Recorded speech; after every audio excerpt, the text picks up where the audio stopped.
relazione. Passiamo la parola alla professoressa Francesca Ghedini, che ci parlerà di Carlo Anti e l'archeologia tra Come le si due fa guerre. secondo te a proiettare questa cosa? Jacopo? C'è già. C'è già, fantastico. Est. Bene, questa battuta mi ha un po' stemperato l'emozione, perché parlare della personalità scientifica di Carlo Anti, vista in rapporto alla cultura archeologica in Italia fra le due guerre, è un tema molto complesso, perché gli aspetti della disciplina si intersecano e sono spesso condizionati, fortemente condizionati, dalla situazione politica che permea e pervade in quegli anni ogni momento della vita, non solo degli studiosi più o meno impegnati, ma di ogni cittadino. Ho quindi scelto di non addentrarmi in tutti i variegati aspetti in cui la disciplina è stata declinata in quel periodo, ma di limitarmi proprio a quelle linee di ricerca che hanno costituito l'asse portante dell'impegno scientifico dello studioso, cercando di ricostruire il suo percorso culturale e metodologico sullo sfondo di un quadro disciplinare che fra gli anni 20 e gli anni 40 fu progressivamente sempre più condizionato da incontrollabili eventi esterni.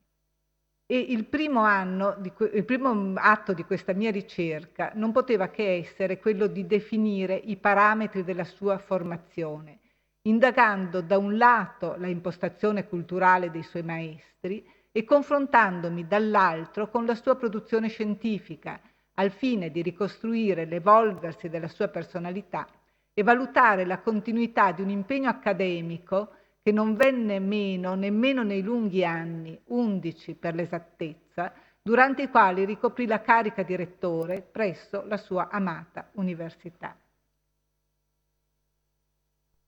E cominciamo dal primo dei suoi maestri, quel Gherardo Ghirardini, le cui lezioni Carlo Anti, allora ventenne, amorosamente raccolse, cito, e per immeritevoli compagni con diligenza descrisse, come appunto egli scrisse in Calcia le dispense di cui era stato l'estensore. Da lui Anti imparò a rapportarsi alla disciplina con quel rigore e quell'attenzione ai fatti che appartenevano alla cultura positivistica, da cui lo stesso Anti fu fortemente permeato, nonostante il desiderio di affrancarsi più volte esplicitato nei suoi scritti. Ed è l'influsso del Ghirardini che dobbiamo, io credo, al fatto che i suoi primi contributi a stampa siano stati dedicati allo studio delle lucerne di Verona, presentate secondo quell'impostazione sistematica che risente della grande stagione dei corpora che aveva informato di sé la seconda metà dell'Ottocento. È una strada questa della cultura materiale che lo studioso presto abbandonò, diversamente da altri spunti di ricerca che gli vennero dal suo maestro, quali quelli legati alla scultura greca e alle antichità protostoriche. Non meno importante per la formazione del giovane archeologo fu l'aver frequentato alla scuola di specializzazione a Roma le lezioni di Immanuel Levi, che pur essendo epigono di quella grande tradizione filologica germanica che aveva avuto il suo massimo alfiere in Adolf Furtwängler, si era allontanato dal puro filologismo e aveva indirizzato le sue ricerche verso l'essenza dell'arte indagata con un'originale prospettiva psicologica che a Levi veniva certo dalla sua amicizia con Sigmund Freud. Tale impostazione si coglie soprattutto nell'apertura del Levi all'arte arcaica, fino allora abbastanza trascurata e apprezzata invece dallo studioso austriaco per l'essenziale rigore della forma. A Levi dobbiamo riconoscere anche una precoce apertura verso gli innovativi studi della neonata scuola di Vienna, che lasciarono tracce significative nella produzione dell'archeologo veronese. Non possiamo poi trascurare l'importanza che ebbe per l'affermazione del giovane Anti il periodo passato ad Atene durante la direzione di Luigi Pernier. In quell'ambiente maturò infatti il suo interesse verso l'archeologia militante, che trovò nei suoi anni giovanili riscontro nei viaggi di esplorazione e fu alla base della sua attività nelle missioni d'oltremare.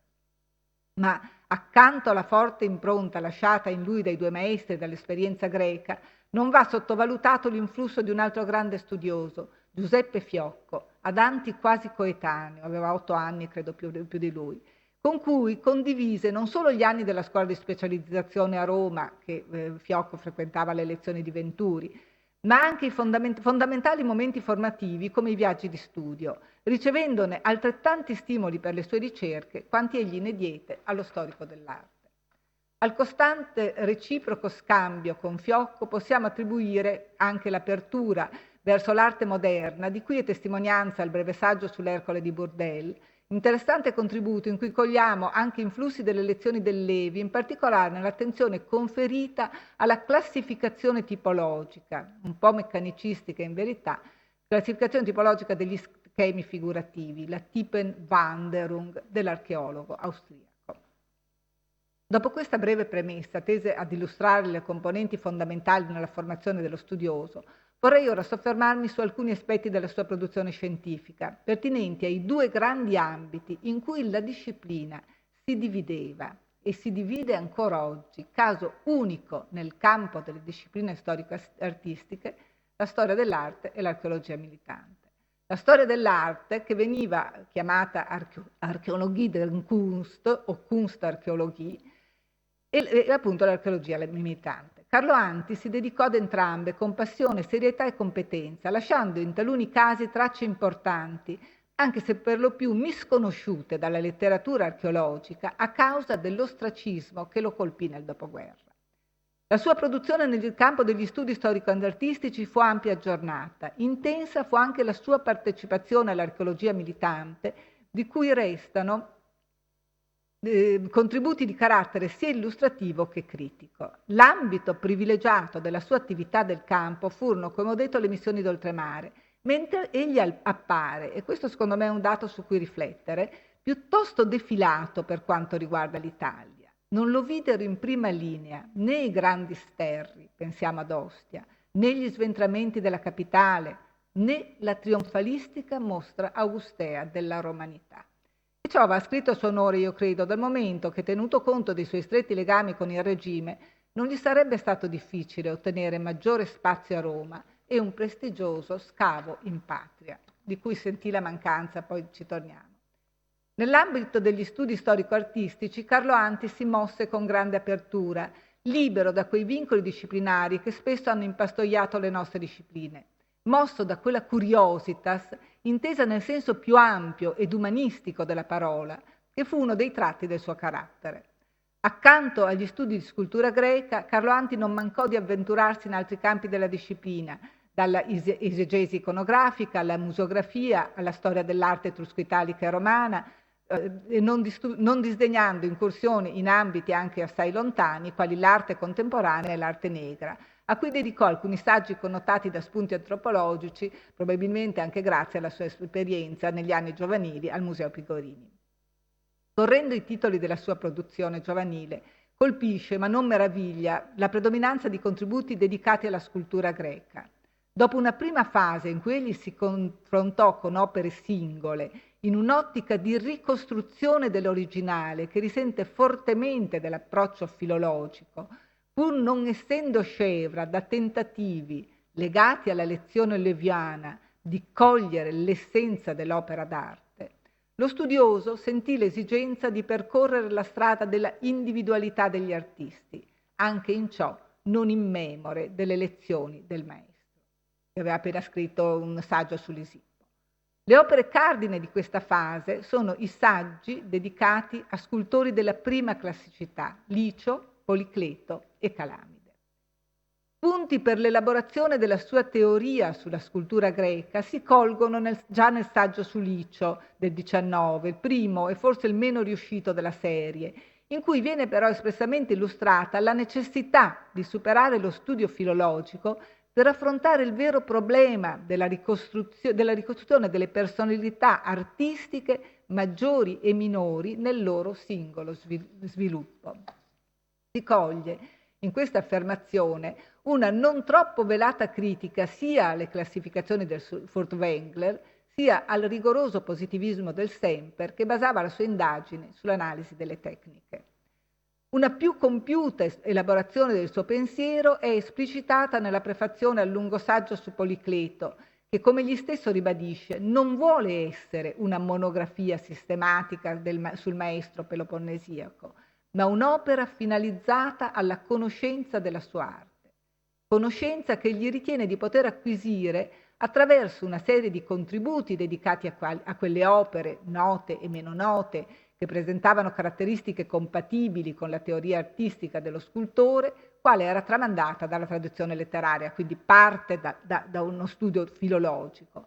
Ma su questa base documentaria, che è condotta con rigoroso filologismo, Anti imposta una lettura critica tesa a cogliere, come egli stesso dice, l'intuizione dell'artista, e cioè l'atto strettamente individuale di ciascuna opera d'arte, poiché lo studio delle forme artistiche non è che un mezzo per raggiungere tale scopo. Si coglie in questa impostazione un'adesione convinta, ma mai veramente fatta propria, all'idealismo crociano. E se è vero, come ebbe a dire Franco Bernabei nel suo contributo del 92, che questi studi sui grandi maestri soffrono di un certo meccanicismo, è altresì vero che essi costituirono un'importante novità nel panorama coevo, proponendo un nuovo modello di Meisterforschung. A Danti va dunque riconosciuto il merito di aver affrancato gli studi storico-artistici in Italia da quel senso di inferiorità rispetto alla Kunstarchäologie tedesca, aprendo un filone nuovo, un filone che ebbe un seguito immediato, penso a Ducati, Rizzo, il Praxitele di Rizzo, e trovò nel progetto dei quaderni per lo studio dell'archeologia diretti da Bianchi Bandinelli una sorta di consacrazione. Bianchi Bandinelli segue l'impostazione di Anti. Per dirla con le parole di Luigi Beschi, suo allievo e nostro indimenticato maestro, la sua intensa attività intorno agli anni '20 significa non il punto di arrivo della Meisterforschung, ma un meditato e cosciente punto di partenza che avrà i suoi rilevanti esiti e sviluppi. Non un semplice compilatore o imitatore dell'archeologia tedesca, dunque, ma per quel tempo un innovatore. Ma la scultura greca, pur costituendo il nucleo più forte dei suoi contributi, non esaurisce la produzione dello studioso, che merita di essere ricordato anche per aver precocemente compreso l'importanza di affrontare su basi nuove lo studio della storia dell'arte romana. Tale sensibilità lo porterà dopo la guerra a far pubblicare in italiano la Wiener Genesis del Wyckoff con un'ampia premessa che costituisce un punto fermo su una problematica ancora non del tutto risolta. Significativamente, il suo interesse verso l'arte romana non si pone, come avremmo potuto aspettarci, tenuto conto del suo precoce interesse verso la produzione seriale, sulla scia del Riegl, che si era dedicato alle arti minori come mezzo per la trasmissione di forme e contenuti, ma aderisce all'impostazione vicoffiana che aveva individuato nel ritratto, nel rilievo storico e nel paesaggio i tratti caratteristici della romanità. Ed è il ritratto che gli dedica alcuni brevi e in verità non poco originali contributi. Eccezion fatta per quelli di Numa, Agrippina Maggiore, Minore, Berenice, eccetera.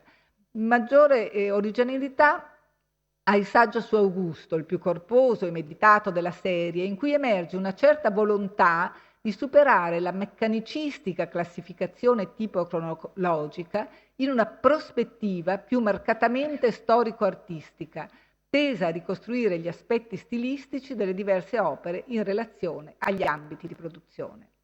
Prima di concludere questa prima parte della mia relazione, vorrei ancora sottolineare che quasi tutte le pubblicazioni di carattere storico-artistico appaiono dettate da interessi culturali e scientifici, piuttosto che da smaccato trionfalismo fascista. E non è così in tutti gli archeologi dell'epoca.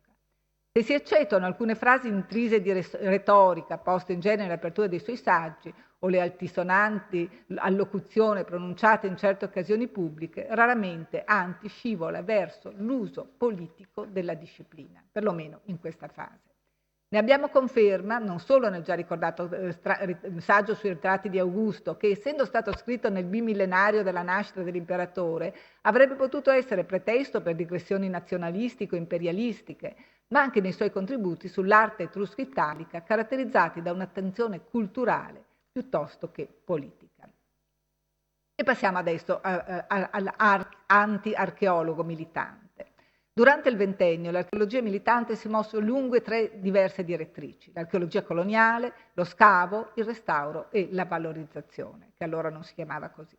L'archeologia coloniale, che aveva come meta le regioni del Mediterraneo meridionale e il vicino Oriente, si poneva nel solco di una tradizione nata ben prima del fascismo e legata alla grande fase espansionistica delle potenze europee fra fine Ottocento e primo Novecento, a cui l'Italia si era accodata con ritardo, come con ritardo era stata istituita ad Atene la scuola archeologica italiana.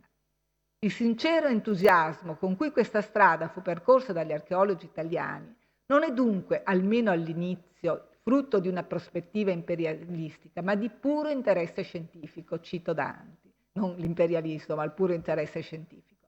E se nel primo decennio del Novecento la presenza degli italiani aveva riguardato soprattutto Creta e Libia, a partire dal 1913 le prospettive divennero più ambiziose, comprendendo, oltre alle consuete mete mediterranee, anche il vicino Oriente, Turchia e Palestina, dove furono organizzate una serie di viaggi di esplorazione e di studio in preparazione di più incisivi interventi. Siamo nel 13. Il secondo grande ambito dell'archeologia militante era lo scavo, che stava muovendo, che aveva mosso con Boni i primi passi verso un approccio scientifico, presto soverchiato da interessi propagandistici, come mostrano i grandi sterri connotati da istanze nazionalistiche in patria e imperialistiche nella seconda metà degli anni '20 all'estero. Proprio l'intensa attività di scavo e la necessità di rendere comprensibili i monumenti che via via venivano alla luce ed esaltavano la grandezza di Roma aprì le porte al terzo grande ambito di impegno dell'archeologo militante, quello del restauro e della valorizzazione, che allora era classificata sotto la tradizionale etichetta di protezione e conservazione. Carlo Anti fu attivo in tutti e tre questi ambiti, pur se con diverso livello di impegno e risultati. D'altronde l'archeologia da campo era nel DNA dello studioso veronese e gli veniva dagli anni della sua esperienza presso la scuola di Atene, dove il viaggio di studio ed il contatto con i monumenti erano e sono momenti imprescindibili della formazione dell'archeologo. Ai viaggi di esplorazione e di studio gli partecipò prima da studente e poi da protagonista, quando gli fu affidato da Roberto Paribeni l'approfondimento della conoscenza delle regioni meridionali dell'Asia Minore.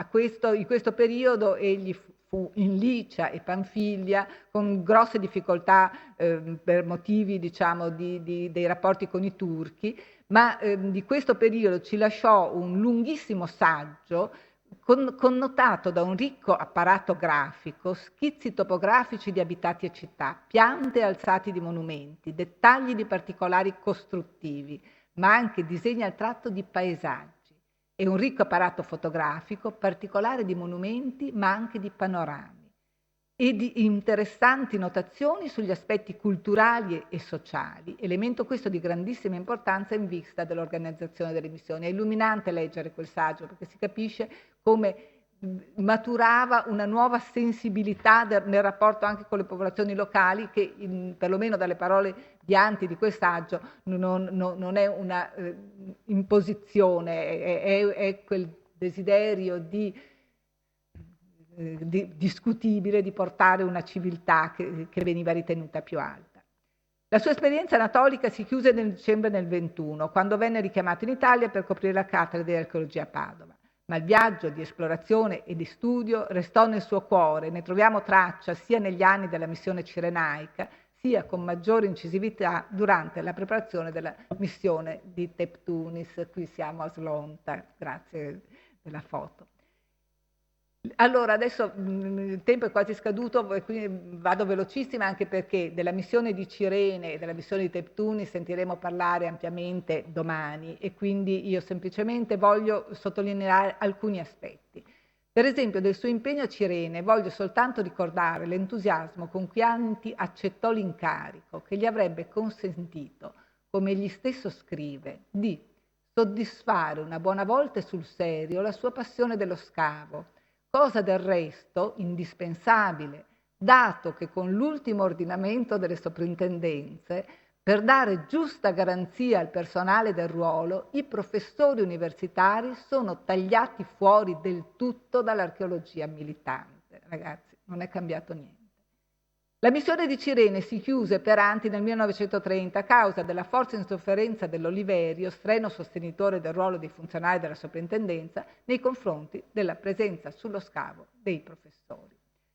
Comunque per Anti si aprivano Nuovi orizzonti in Egitto, con la missione di Tebtunis. E anche qua voglio solo ricordare una cosa. Quando Anti arriva a Tebtunis, il sito era, le parole incorsivate sono sue, una distesa caotica di mura, di frane di mattoni, di cumuli di sabbia e detriti. Ma Anti ne capì subito la potenzialità.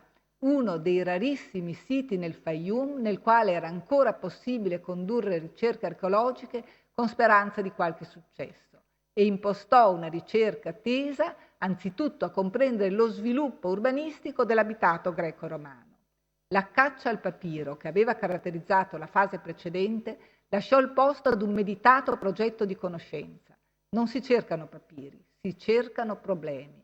Fu dunque il motto della nuova missione.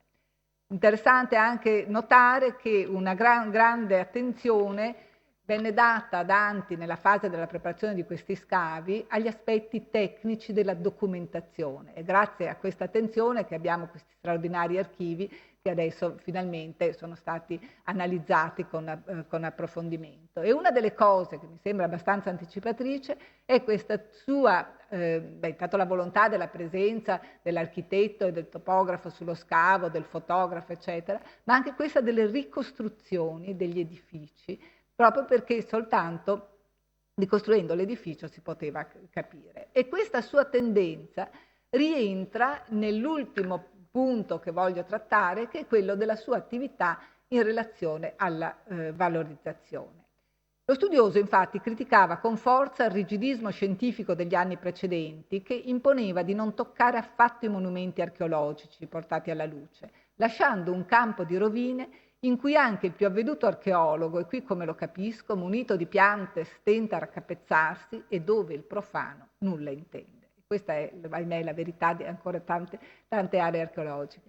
Per Anti invece ogni scavo doveva essere accompagnato da restauri di mantenimento e di consolidamento e, ove possibile, da vere e proprie anastilosi. Noi stimiamo, diceva lo studioso, che il restauro di ricomposizione sia un dovere ed il corollario indispensabile di ogni scavo ben eseguito. Questa è una foto storica che i colleghi conoscono tutti, siamo a Cirene e questa appunto è la fase della ricostruzione. Per quanto riguarda il restauro, Anti elabora anche una sorta di tetralogo delle motivazioni che devono condurre al restauro, perché il fatto di lasciare la rovina, qui non leggo più nel dettaglio, lascerò agli atti le cose più, diciamo, una versione più estesa, lasciare la rovina così come è stata trovata, la espone a un degrado e alla perdita di elementi anche conoscitivi assolutamente fondamentali. E mi avvio a concludere con l'eredità di Anti. L'eredità di Anti sarà esplicitata anche dalle relazioni che seguiranno, la scultura, il teatro, l'esegesi iconografica, la museografia, la museologia, gli scavi tebtinis, ma quello che mi piace sottolineare è un ambito che non mi pare sarà trattato nelle prossime relazioni, che è quello dell'archeologia delle Venezie, di cui egli delineò i confini già in un breve saggio degli anni 40. Alcuni problemi relativi alla storia e ai monumenti del Venetorum Angulus vennero poi ripresi nella seconda parte della sua vita scientifica, dopo il 45, e come illustrano alcuni contributi dedicati non solo agli argomenti a lui più cari, cioè il teatro come il saggio sui teatri della Decima Reggio, ma anche ad aspetti di archeologia del territorio, come il contributo sulla via Claudia Augusta o quello sul commercio del legname in Cadore, pretesto per affrontare l'irrisolto problema della localizzazione della perduta berua. A questa attenzione per il territorio, che necessitava di un'apertura multidisciplinare di cui egli era ben consapevole, possiamo ricollegare non solo l'istituzione della cattedra di topografia a Padova, voluta da Luigi Polacca e ricoperta poi da Luciano Bosio, maestro di strade e di vita, ma anche lo sviluppo di un vero e proprio ambito disciplinare, l'archeologia delle Venezie, che è stato per tanti anni un fortunato insegnamento presso il nostro Ateneo. Grazie. Guarda che c'è un break per un caffè. Sì, grazie a Francesca Ghedini per questa ampia e approfondita ricostruzione della formazione di Anti, del suo lavoro e della metodologia con cui l'ha condotto e della sua eredità.